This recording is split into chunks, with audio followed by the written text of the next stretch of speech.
அமேசானில் OnePlus 12R mobile 8GB RAM 256GB variant உங்களுக்கு 30,000 கிடைக்குது. 33,000 உங்களுக்கு ப்ரைஸ் இருக்குது. அதில் கார்டு ஆஃபர் பார்த்தீங்கன்னா 3,000 கொடுக்குறாங்க.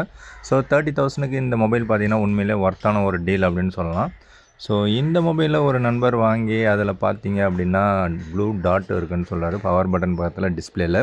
ஸோ இந்த மாதிரி வந்துச்சு அப்படின்னா நமக்கு மிகப்பெரிய பிரச்சனை தான்.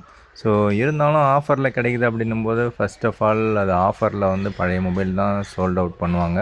ஸோ பழைய மொபைலில் ஸ்டாக்கு கிளியர் பண்ணுறதுக்காக அவங்க வந்து ப்ரைஸை ட்ராப் பண்ணுவாங்க. இது OnePlusல மட்டும் கிடையாது, எல்லா பிராண்ட்லேயும் நடக்கும். ஸோ இந்த மாதிரி ஆஃபரில் நீங்கள் யாராவது மொபைல் வாங்கி அதில் உங்களுக்கு ஏதாவது ஃபிசிக்கலோ இல்லை சாஃப்ட்வேர்லேயே ஏதோ இஷ்யூஸ் இருக்குது அப்படின்னா, இல்லை ஆல்ரெடி அதை அன்பாக்ஸ் பண்ணி அதை பிரித்து வச்ச மாதிரியே இருக்குது அப்படிங்கிற மாதிரி யாராவது ஃபீல் பண்ணியிருக்கீங்க அப்படின்னா கமெண்ட் செக்ஷனில் சொல்லுங்கள். ஸோ இது ஒரு நல்ல மொபைல் தான். பட் iQneo 9 ப்ரோவும் ஒரு பெஸ்ட்டு சாய்ஸாக இருக்குது. iQneo 10